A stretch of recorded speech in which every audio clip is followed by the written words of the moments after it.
Тръмп и папата се сблъскват. Тръмп представлява евангелския протестантизъм, а папата представлява... Знаем какво представлява папата. В края и двамата представляват кого? Бог или Сатана? И въпреки това целият свят е тласкан или в лагера на Тръмп, или в лагера на папата. Заради войната с Израел и Иран. И в момента целият свят е притиснат в тези два лагера. И това сблъсква тези двама мъже един с друг. Доналд Тръмп и Пит Хексет и всички тези американски политици казват Израел, Израел, Израел. Ако лъжепророкът и първият звяр се свържат и обединят, тогава те трябва да са на една и съща страна, нали? Това означава, че папството сега е произраелско. Но вижте какво каза папата. Палестинското население има право да живее в мир в собствената си земя. Тези две думи са многозначителни. Защото папата отхвърля твърдението, че Израел е по право на израелтяните. И тези, които се наричат израелтяни в Близкия изток сега. И ето папата призовава за прекратяване на огъня. Тръмп казва, не, аз отхвърлям прекратяването на огъня. Кралят на севера, кралят на юга се сблъскват един с друг. И хората казват, но не е ли папството царят на севера? Не забравяйте, че вече не сме в ерата на папството, която приключи през 1798. И тогава е ерата на смъртоносната рана. И кой управлява по време на тази ера на смъртоносната рана? Тук се намесва Америка. И тогава смъртоносната рана е излекувана. И крайният резултат от това всъщност е, че Америка печели тази битка. Ще наблюдаваме. Ще видим как ще се развият нещата, но в момента те са притиснати един срещу друг, създавайки това триене. Това е хегелиянство в реално време. Ватикан отхвърля твърдението за избрания народ и това е основното, което лъжепророкът защитава в наши дни, именно, че Израел е все още избраният от Бога народ. И ето какво каза Ватикана през 2010. Не можем да дадем одобрение на това движение, т.е. че израелтяните все още са избран народ от Бога днес.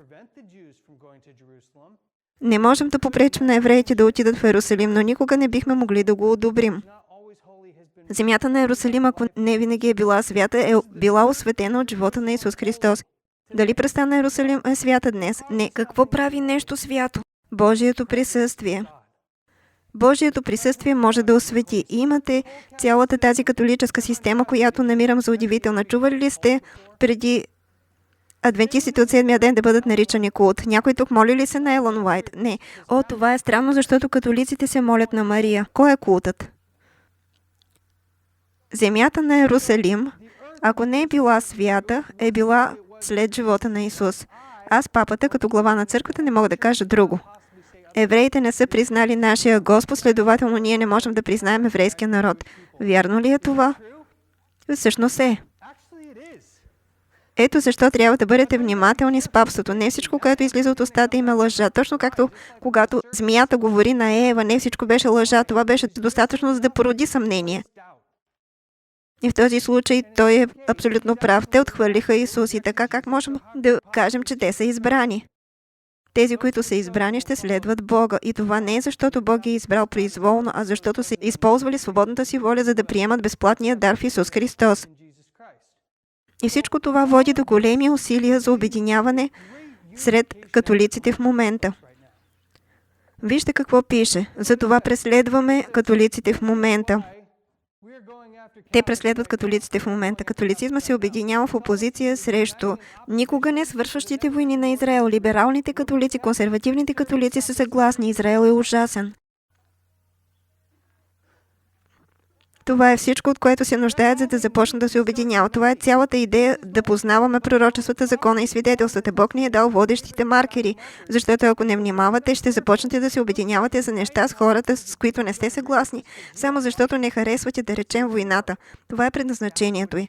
Имаме работа с сили толкова по-висши, че да, те дори ще използват войни, за да манипулират ума. Много хора казват, твърде много хора са замесени, за да се случи това. Начинът, по който работят тези неща, е, че властта е разделена в ръцете на малцина, а разпространението на това е такова, че хората просто изпълняват заповеди в по-голямата си част. Те дори не се замислят. Вижте Обединеното кралство в момента какво прави полицията със собствените си граждани. При Папа Лъв католическата опозиция срещу войната в Иран се натрупа по-бързо от всяко друго съпротивително движение в американската история. Или си за войната, този лагер, не харесваш войната, сега намираш симпатии в Рим. Кардинал Макелрой я нарече морално нелегитимна. Епископи от цялата страна го последваха, така че сега папството заема морално превъзходство. И пред лицето на абсолютната лудост, сякаш някой казва нещо, което има смисъл и се обръща към морала, не звучи толкова зле. Ето как работи дяволът. Той прави Рим да изглежда добре след този военен конфликт. И каква е реакцията? Какво се случва на амвоните и в църквите? Виждаме, че броят на католиците, обърнали се във вярата в САЩ, е достигнал 20 годишен връх. Чували сте, че Кандис Оуън е католичка сега? Чували сте, че всички тези известни личности се обръщат във вярата? Хората се насочват към католицизма. Симпатиите към Рим са на най-високо ниво, като католиците са на път да се превърнат в най-голямата единична религиозна група, надминаваща американските евангелски протестанти. Това не е добре. Те ще се обединят. В момента се сблъскват малко, но ще се обединят. Чикагската архиепископия постави рекорден брой възрастни. Папството и Съединените щати се сблъскват. Изглежда, че се сблъскват за тези неща. Но това, което наистина искат, е синтезът. Ето диалогът. Можем да водим диалог, но не искам да прекратя огъня. Ето как президентът на Съединените щати отхвърли моралния авторитет на първия американски папа. И това, към което всъщност ви тласкат, е дали приемате силата на държавата Америка или приемате силата на църквата в Рим. Това са двата лагера, към които ви тласкат. Дори православните се обединяват с папата срещу войната. Това е великият обединител. Той обединява всички, или за войната, или против нея. И сега всичко, от което се нуждаете, е малък преход или някои чудеса, за да преодолеете каквато и да е разлика, която е останала. Това триене се причинява. Ще свърши точно както казва Библията. Така че ни остават 2 слайда, този и още един. И вижте какво се случва. В момента евангелистите и папистите, произраелски, пропалестински, не може да има по-противоположно. И все пак, вижте какво казва тя, че се случва. Когато държавата използва силата си, за да наложи декретите и да поддържа институциите на църквата, това вече го прочетохме. Този е. Протестантите ще работят върху владетелите на земята, за да създадат закони, които да възстановят изгубеното господство на човека на греха, който седи в храма на Бога и се представя за Бог. Римокатолическите принципи ще бъдат взети под закрилата на държавата, така че въпреки, че в момента има триене, всичко това се движи към приемането на римокатолическите принципи.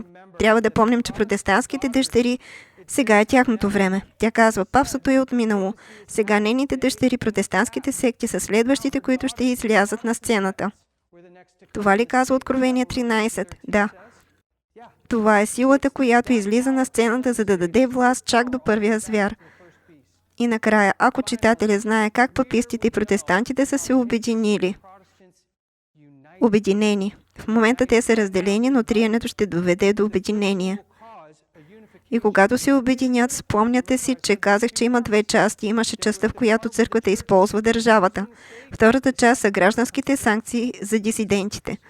Вижте какво се случва, когато папистите и протестантите се обединят срещу онези, които отхвърлят техните догми. Ще се види духа, който Рим прояви към защитниците на съботата. Ще бъдеш ли защитник на вярата? Ако е така, бъди готов да пиеш от същата чаша като Исус.